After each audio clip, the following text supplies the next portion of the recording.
Bonjour à tous et bienvenue dans l'entretien sur France 24. Mon invité est Kamel Daoud, journaliste, écrivain.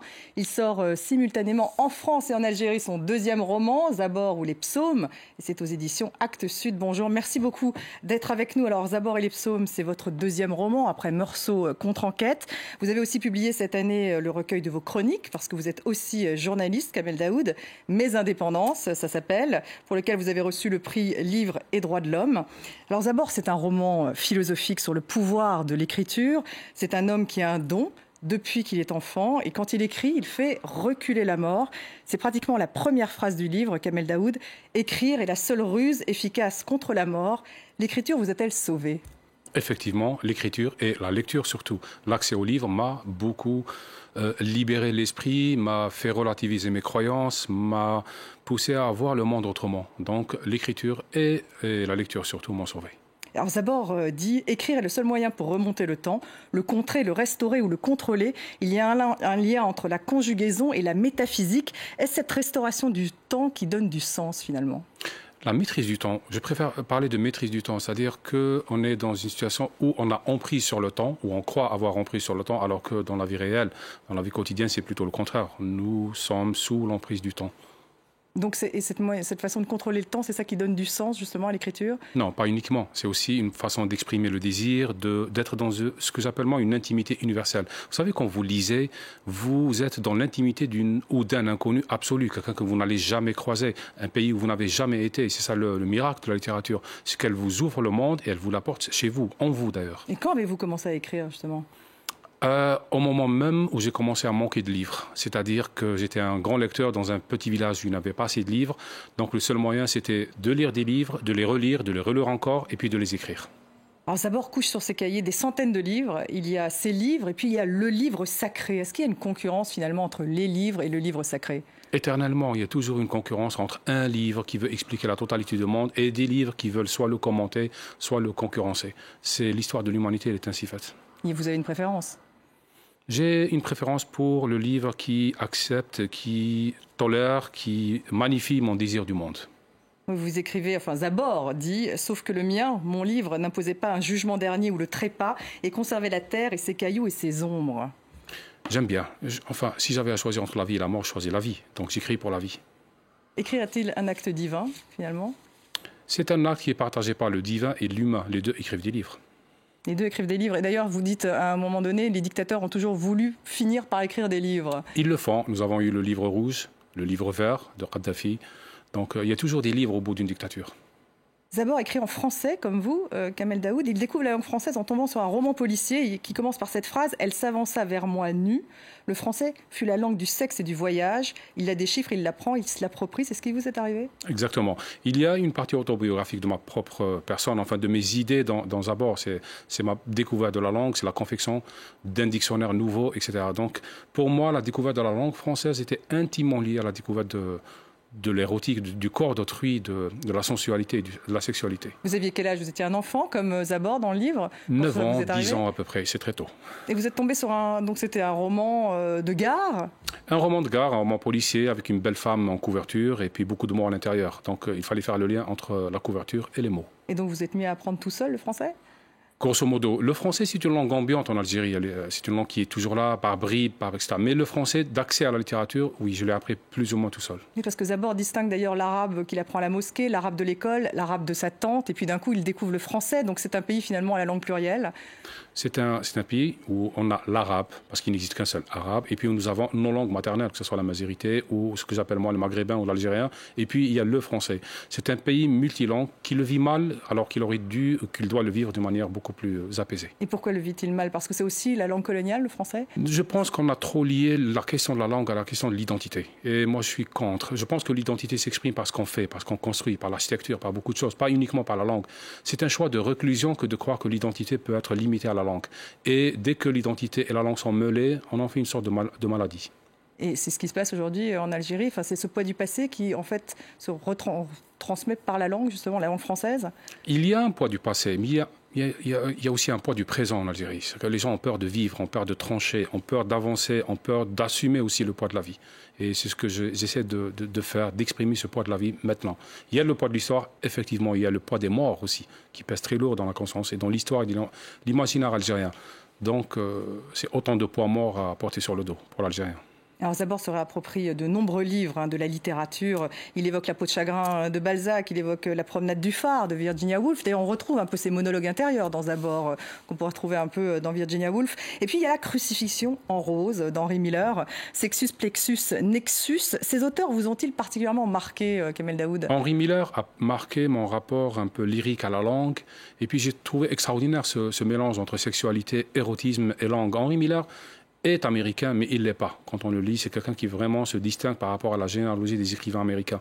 Donc c'est quelqu'un que j'ai beaucoup lu. Mais j'ai un autre rapport au titre des livres. J'ai beaucoup imaginé de titres de livres que je n'ai jamais lus. Ah bon? Mais ils sont dans Zabor ou pas? Oui, ils sont dans Zabor. C'est un... Bon, vous parlez de Scheherazade, les Mille et une nuits. Mais je ne me rappelle pas du tout. Je me rappelle pas du tout. Mais c'est une mécanique un petit peu pour surmonter la frustration. Les livres qu'on n'a pas, on les imagine. Vous avez dénoncé dans une de vos chroniques la misère sexuelle du monde arabo-musulman. Et Leila Slimani dénonce dans son dernier livre Sexe et mensonge l'hypocrisie autour de cette question du sexe au Maroc. Et vous avez écrit en commentant son livre « Nous sommes malheureux, coincés entre le YouPorn et le YouPray, refusant la vie, rêvant de la mort comme orgasme, de l'au-delà comme seule compensation. » Finalement, il n'y a que deux choix, YouPorn et YouPray. Comment faire ce choix ? Non, ce n'est pas un choix. Enfin, c'est déjà une tragédie que d'avoir à choisir entre les deux. Le YouPorn, pour moi, ça représente le cannibalisme du désir. C'est-à-dire, on est dans la pornographie et c'est très consommé dans le monde dit arabe. Le YouPry, c'est l'injonction un peu puritaniste, c'est-à-dire qui nie le désir du monde, qui nie la sexualité, qui nie le corps. Je rêve d'apaisement, je rêve d'acceptation du corps chez nous, que ce soit au Maroc, en Algérie, en Tunisie ou dans le reste du monde dit arabe. Je rêve de ce moment où on va accepter le désir du monde comme étant quelque chose de sain. Et vous parlez de cette chasse du corps amoureux, d'ailleurs, dans votre dernière chronique du Point, et vous l'écrivez et vous dites ça vous rend triste, en fait. C'est ce que vous écrivez. Ça vous rend plus triste que ça ne vous révolte ? Ça me rend triste quand je suis là-bas, ça me rend jaloux quand je suis en Occident. Parce que j'ai une conception peut-être simpliste du monde, mais pour moi, la plus grande avancée de l'Occident sur nous, c'est le statut de la femme. À partir de ce moment-là, on peut construire un rapport sain au monde, on peut envisager un désir sain du monde, on peut créer, on peut respecter ce que nous sommes. Et tant qu'on n'a pas dénoué ce rapport-là, tant qu'on le nie, on est dans ce rapport-là, dans ce rapport malade. Et ce déni se décline sous deux formes. J'étais au bon milieu. Il y a soit le déni religieux de la sexualité et du désir du monde, et puis ce déni idéologique. Non, ça n'existe pas chez nous. Non, il ne fallait pas le dire, même si c'est vrai. Non, il ne faut pas raconter ça sur le musulman ou sur l'arabe ou sur l'algérien ou le maghrébin. Donc, ce déni me dérange. Et c'est le déni du corps de la femme, il faut dire le corps de la femme ne lui appartient pas, c'est ce que vous dites? Je l'ai écrit il y a très longtemps. J'ai dit le corps de la femme appartient à son père, à son fils, au plus fort dans le quartier, à son grand-père, à la tribu, à tout le monde. Mais par elle, c'est un espace public qui n'est pas un espace public, paradoxalement. Mais les choses changent. Quand j'ai vu aujourd'hui, hier, ce qui se passe en Tunisie, par exemple. Donc vous avez un peu d'espoir? Il y a toujours de l'espoir. Je préfère être défait vers la fin plutôt que vers le début. Franchement, je ne suis pas quelqu'un de fataliste, ni un fataliste laïque, ni un fataliste religieux. Mais quand je vois des gens bouger, des féminismes aboutir à quelque chose de spectaculaire. Je vois ce qui se passe en Tunisie, je trouve ça admirable. Le fait que justement les femmes maintenant peuvent se marier, enfin les femmes tunisiennes peuvent se marier avec un non-musulman. Exactement, et ce que j'appelle moi, c'est la femme qui est libérée de ce que j'appelle l'esclavagisme confessionnel. C'est-à-dire, elle ne peut pas s'appartenir au nom d'une confession, je trouve ça monstrueux. Dans Zabor, justement, les femmes sont soit répudiées, soit totalement mises de côté. C'est vrai qu'on ne les envie pas, hein. Le statut de la femme est un petit peu le portrait de la détresse de l'homme chez nous. Donc c'est un peu lié. C'est des femmes à consommer à une sorte d'équation monstrueuse. Si tu veux sortir, tu te débarrasses de ton corps. Et je trouve ça assez tragique et inacceptable. Et en même temps, c'est sa tante qui l'élève. Donc c'est vrai qu'elle lui apporte une forme de maternité. Elle est très proche de lui, de Zabor, de cet enfant. Paradoxalement, la généalogie dans nos imaginaires, elle est féminine. C'est la mère qui transmet, c'est la tante qui transmet, c'est la femme qui transmet. Mais ça s'arrête à l'espace un petit peu de l'imaginaire et l'espace du foyer, de la maison. Ça ne sort pas, ça n'investit pas le monde. Et on est prisonnière finalement ? Je pense que les femmes sont prisonnières et les hommes sont prisonniers en même temps. Et pourquoi sont-ils prisonniers? Parce que justement, elles le sont? Parce que lorsqu'on enferme la femme, on est soi-même prisonnier. Alors, on vous traite tout de même de pro-occidental quand vous dites ça. D'ailleurs, de traître, Kamel Daoud, j'ai vu, et même d'alimenter l'islamophobie. Qu'est-ce que vous répondez à cela? Dans le mot islamophobie, il ne faut pas mentir, il ne faut pas traduire en arabe par abus. On le traduit karahiyat l'islam. Ce n'est pas vrai. dans le mot islamophobie, il y a le mot phobie. Les gens ont peur. Donc, quelle image nous donnons de cette religion au reste du monde? Je ne suis pas islamophobe. Je jouis de cette liberté qui m'a été donnée par des gens qui sont sacrifiés pour cette liberté. Je ne suis pas islamophobe. Je ne déteste pas une religion. Je n'insulte pas une religion. Je voudrais qu'elle soit vécue avec dignité, dans l'intimité et dans le partage. Ça, c'est pour le... Je ne suis pas pro-occidental. Je me bats pour ma liberté. Je ne vis pas en Occident. Je ne demande rien à l'Occident. Et je ne pense pas que l'Occident soit, disons, la solution de tous nos problèmes. Sauf que j'assume la passion aussi que j'ai pour la culture occidentale.